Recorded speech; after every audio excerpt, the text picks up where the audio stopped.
ବହୁ ବର୍ଷ ତଳେ ମୃକଣ୍ଡ ନାମକ ଜଣେ ଋଷି ଥିଲେ। ସେ ଥିଲେ ଶିବଙ୍କର ଜଣେ ପରମ ଭକ୍ତ। ମୃକଣ୍ଡ ଓ ତାଙ୍କ ପତ୍ନୀ ବହୁ ବର୍ଷ ଧରି ସନ୍ତାନ ସୁଖରୁ ବଞ୍ଚିତ ଥିଲେ। ବିଧାତା ତାଙ୍କୁ ସନ୍ତାନ ଯୋଗ ଦେଇନଥିଲେ। ଏଥିପାଇଁ ଦୁହେଁ ଅତ୍ୟନ୍ତ ଦୁଃଖୀ ଥିଲେ। ଦିନେ ମୃକଣ୍ଡ ଗଭୀର ଚିନ୍ତାରେ ବୁଡ଼ି ରହିଥିବା ବେଳେ ତାଙ୍କ ମନରେ ଏକ ଆଶାର କିରଣ ଜାଗିଲା। ସେ ଭାବିଲେ, ଭୋଳାନାଥ ତ ସମସ୍ତ ବିଧିର ବିଧାତା। ସେ ଚାହିଁଲେ ସବୁକିଛି ବଦଳାଇ ପାରିବେ। ମୁଁ ତାଙ୍କୁ ପ୍ରସନ୍ନ କରି ଏହାର ସମାଧାନ କରିବି। ଏହି ଭାବନା ସହ ସେ କଠୋର ତପସ୍ୟାରେ ବସିଗଲେ। ଭୋଳାନାଥ ମୃକଣ୍ଡଙ୍କ ମନର ବେଦନା ଜାଣିଥିଲେ।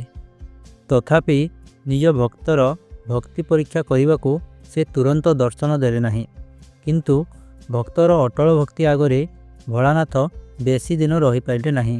ଶେଷରେ ମହାଦେବ ପ୍ରସନ୍ନ ହୋଇ ପ୍ରକଟ ହେଲେ। କରୁଣାର ସ୍ୱରରେ କହିଲେ, ହେ ମୃକଣ୍ଡ, ତୁମର ତପସ୍ୟାରେ ମୁଁ ପ୍ରସନ୍ନ। ମୁଁ ତୁମକୁ ପୁତ୍ର ପ୍ରାପ୍ତିର ବର ଦେଉଛି। ମାତ୍ର ଜାଣି ରଖ, ଏହି ବରଦାନରେ ହର୍ଷ ସହ ବିଷାଦ ଯୋଗ ମଧ୍ୟ ରହିଛି। ଭଗବାନ ଶିବଙ୍କ ବରଦାନରେ ମୃକଣ୍ଡ ଓ ତାଙ୍କ ପତ୍ନୀଙ୍କର ଏକ ପୁତ୍ର ଜନ୍ମ ହେଲା। ତାଙ୍କର ନାମ ରଖାଗଲା ମାର୍କଣ୍ଡେୟ। ପୁତ୍ର ଜନ୍ମରେ ଦମ୍ପତିଙ୍କ ଆନନ୍ଦର ସୀମା ନଥିଲା। କିନ୍ତୁ ଏହି ଖୁସି ବେଶୀ ଦିନ ରହିଲା ନାହିଁ। ଜ୍ୟୋତିଷୀମାନେ ଗଣନା କରି କହିଲେ ଯେ ଏହି ଅଦ୍ଭୁତ ବାଳକର ଆୟୁଷ ମାତ୍ର 16 ବର୍ଷ। ଏହି କଥା ଶୁଣି ମୃକଣ୍ଡଙ୍କ ହୃଦୟ ଭାଙ୍ଗି ପଡ଼ିଲା। ତଥାପି ନିଜ ପତ୍ନୀଙ୍କୁ ସାନ୍ତ୍ୱନା ଦେଇ କହିଲେ, ଯେଉଁ ଭୋଳାନାଥଙ୍କ କୃପାରୁ ଆମେ ପୁତ୍ର ପାଇଲୁ, ସେ ନିଶ୍ଚୟ ତାର ରକ୍ଷା କରିବେ। ତାଙ୍କ ପାଇଁ ଭାଗ୍ୟ ବଦଳାଇବା ଏକ ସାମାନ୍ୟ କଥା। ଧୀରେ ଧୀରେ ମାର୍କଣ୍ଡେୟ ବଡ଼ ହେବାକୁ ଲାଗିଲେ। ସେ ଅସାଧାରଣ ବୁଦ୍ଧିମାନ ଓ ଧାର୍ମିକ ପ୍ରକୃତିର ଥିଲେ। ପିତା ମୃକଣ୍ଡ ତାଙ୍କୁ ପବିତ୍ର ଶିବ ମନ୍ତ୍ରରେ ଦୀକ୍ଷିତ କଲେ। ବାଳକ ବଡ଼ ହେଉଥିବା ଦେଖି ତାଙ୍କ ମାତାଙ୍କ ଆଖିରେ ଅଶ୍ରୁ ଭରି ଆସୁଥିଲା। ସେ ପୁତ୍ରକୁ ଛାତିରେ ଜାବୁଡ଼ି ଧରି କାନ୍ଦୁଥିଲେ ଏବଂ ତାଙ୍କ ଅଳ୍ପାୟୁ ବିଷୟରେ ଦୁଃଖ ପ୍ରକାଶ କରୁଥିଲେ। ଏକଦା ମାତାଙ୍କୁ ଏପରି ବ୍ୟଥିତ ଦେଖି ମାର୍କଣ୍ଡେୟ କାରଣ ପଚାରିଲେ। ମାତା ଆଉ ନିଜକୁ ସମ୍ଭାଳି ପାରିଲେ ନାହିଁ। ବାଳକକୁ ସମସ୍ତ ସତ୍ୟ କହିଦେଲେ ଯେ ତାଙ୍କର ଆୟୁଷ ମାତ୍ର 16 ବର୍ଷ। ମାର୍କଣ୍ଡେୟ ମାତାଙ୍କର ବେଦନା ଦେଖି ଅତ୍ୟନ୍ତ ବ୍ୟଥିତ ହେଲେ। କିନ୍ତୁ ତାଙ୍କର ହୃଦୟରେ ଏକ ଦୃଢ଼ ଆଶା ଜାଗିଲା। ସେ ନିଜ ମାତାଙ୍କୁ ଆଶ୍ୱାସନା ଦେଇ କହିଲେ, ମାତେ, ଯେଉଁ ପରମେଶ୍ୱର ମୋତେ ଏ ଜଗତକୁ ପଠାଇଛନ୍ତି, ସେ ହିଁ ମୋର ରକ୍ଷା କରିବେ।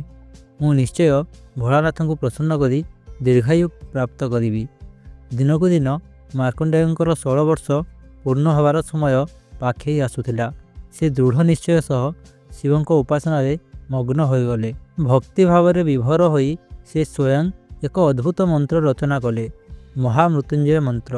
ତାପରେ ନିକଟସ୍ଥ ଶିବ ମନ୍ଦିରରେ ବସି ସେ ଅଖଣ୍ଡ ଜପରେ ଲୀନ ହୋଇଗଲେ। ଓମ୍ ତ୍ରୟମ୍ବକମ୍ ଯଜାମହେ ସୁଗନ୍ଧିଂ ପୁଷ୍ଟିବର୍ଦ୍ଧନମ୍ ଉର୍ବାରୁକମିବ ବନ୍ଧନାତ୍ ମୃତ୍ୟୁର୍ମୁଖୀ ୟମାମୃତାତ୍। ଯେତେବେଳେ ତାଙ୍କ ଜୀବନର କାଳ ପୂର୍ଣ୍ଣ ହେଲା, ଯମରାଜଙ୍କ ଦୂତମାନେ ତାଙ୍କୁ ନେବା ପାଇଁ ଆସିଲେ। ଯମଦୂତମାନେ ଦେଖିଲେ ଯେ କେହି କିଶୋର ବାଳକ ଗଭୀର ଧ୍ୟାନରେ ମଗ୍ନ ହୋଇ ଶିବଙ୍କ ଆରାଧନାରେ ନିମଗ୍ନ ଅଛନ୍ତି। ତାଙ୍କ ମୁଖମଣ୍ଡଳରୁ ଦିବ୍ୟ ତେଜ ପ୍ରକାଶ ପାଉଥିଲା। ଯମଦୂତମାନେ କିଛି ସମୟ ଅପେକ୍ଷା କଲେ। ଭାବିଲେ ଯେ ସାଧନା ସମାପ୍ତ ହେଲେ ତାଙ୍କୁ ନେଇଯିବେ। କିନ୍ତୁ ମାର୍କଣ୍ଡେୟ ତ ଅଖଣ୍ଡ ଜପରେ ଲୀନ ଥିଲେ। ତାଙ୍କର ଆଖି ମୁଦ୍ରିତ, ହୃଦୟ ଶିବଙ୍କଠାରେ ସମର୍ପିତ। ଯମଦୂତମାନେ ତାଙ୍କୁ ଛୁଇଁବାକୁ ସାହସ କରିପାରିଲେ ନାହିଁ। ଏପରି ପବିତ୍ର ଆତ୍ମାକୁ ସ୍ପର୍ଶ କରିବା ପାଇଁ ତାଙ୍କର ସାହସ ହେଲା ନାହିଁ। ସେମାନେ ଖାଲି ହାତରେ ଫେରିଗଲେ ଏବଂ ଯମରାଜଙ୍କୁ ସମସ୍ତ ଘଟଣା ବର୍ଣ୍ଣନା କଲେ। ଯମରାଜା ଏହି କଥା ଶୁଣି ବିସ୍ମିତ ହେଲେ। ସେ କହିଲେ, ମୃକଣ୍ଡର ପୁତ୍ରକୁ ମୁଁ ନିଜେ ନେଇ ଆସିବି। ବିଧାତାଙ୍କ ବିଧାନ ଅଲଙ୍ଘନୀୟ।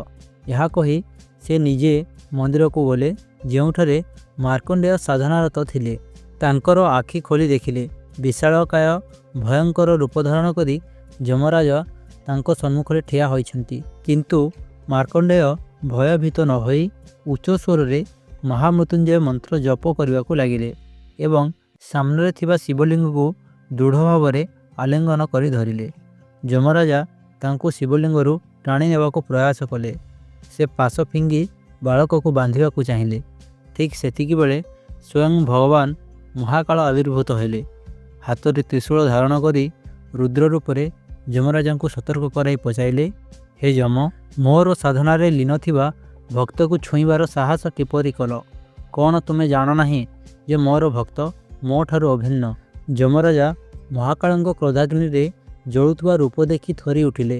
ଭୟରେ କମ୍ପିତ ହୋଇ ପାଦ ତଳେ ଗଡ଼ି ପଡ଼ି ନମ୍ରତାର ସହ କହିଲେ, ପ୍ରଭୁ, ମୁଁ ଆପଣଙ୍କର ଅନୁଗତ ସେବକ। ଆପଣ ହିଁ ମୋତେ ଜୀବମାନଙ୍କର ପ୍ରାଣ ହରଣ କରିବାର ଦାୟିତ୍ୱ ଦେଇଛନ୍ତି। ବିଧାତାଙ୍କ ନିର୍ଦ୍ଦେଶ ଅନୁସାରେ ମୁଁ କାର୍ଯ୍ୟ କରୁଛି। ଯଦି ମୁଁ କୌଣସି ଭୁଲ କରିଅଛି ମୋତେ କ୍ଷମା କରନ୍ତୁ। ଭଗବାନ ଶିବଙ୍କ କ୍ରୋଧ କିଛି ପରିମାଣରେ ଶାନ୍ତ ହେଲା। ସେ କହିଲେ, ହେ ଯମ, ମୁଁ ଏହି ଭକ୍ତର ନିର୍ମଳ ଭକ୍ତିରେ ଅତ୍ୟନ୍ତ ପ୍ରସନ୍ନ। ଏହାର ତପସ୍ୟା, ଏହାର ଆକୁଳ ପ୍ରାର୍ଥନା ମୋ ହୃଦୟକୁ ଛୁଇଁଛି। ମୁଁ ଏହାକୁ ଦୀର୍ଘାୟୁ ହେବାର ବରଦାନ ଦେଇଛି। ତୁମେ ଯେପରି ଏହାକୁ ସାମାନ୍ୟ ଆଘାତ ମଧ୍ୟ ନ କର। ଯମରାଜ ଅତ୍ୟନ୍ତ ନମ୍ରତାର ସହ କହିଲେ, ପ୍ରଭୁ, ଆପଣଙ୍କ ଆଜ୍ଞା ହିଁ ସର୍ବୋପରି। ମୁଁ ଆପଣଙ୍କର ଭକ୍ତ ମାର୍କଣ୍ଡେୟଙ୍କୁ ଦୀର୍ଘାୟୁ ରୂପେ ସ୍ୱୀକାର କରୁଛି। ଏହି ମହାମୃତ୍ୟୁଞ୍ଜୟ ମନ୍ତ୍ରର ମହିମା ଅପାର। ମୁଁ ପ୍ରତିଜ୍ଞା କରୁଛି ଯେ ଯେଉଁମାନେ ଏହି ମନ୍ତ୍ର ଜପ କରିବେ ସେମାନଙ୍କୁ ଅକାଳ ମୃତ୍ୟୁରୁ ରକ୍ଷା କରାଯିବ। ଭଗବାନ ଶିବଙ୍କ କୃପାରୁ ମାର୍କଣ୍ଡେୟ ଅମର ହୋଇଗଲେ। ତାଙ୍କ ଦ୍ୱାରା ରଚିତ ମହାମୃତ୍ୟୁଞ୍ଜୟ ମନ୍ତ୍ର ସମଗ୍ର ସଂସାରରେ ପୂଜିତ ହେଲା। ଏହି ମନ୍ତ୍ର ମୃତ୍ୟୁକୁ ମଧ୍ୟ ପରାସ୍ତ କରିବାର ଶକ୍ତି ରଖେ। ମାର୍କଣ୍ଡେୟ ଆଜି ବି ଚିରଞ୍ଜୀବୀ ରୂପେ ବିରାଜମାନ ଅଛନ୍ତି ଏବଂ ଶିବଭକ୍ତି ମହିମାର ପ୍ରମାଣ ଦେଉଛନ୍ତି। ଜୟ ଶ୍ରୀ ମହାକାଳ। ହର ହର ମହାଦେବ।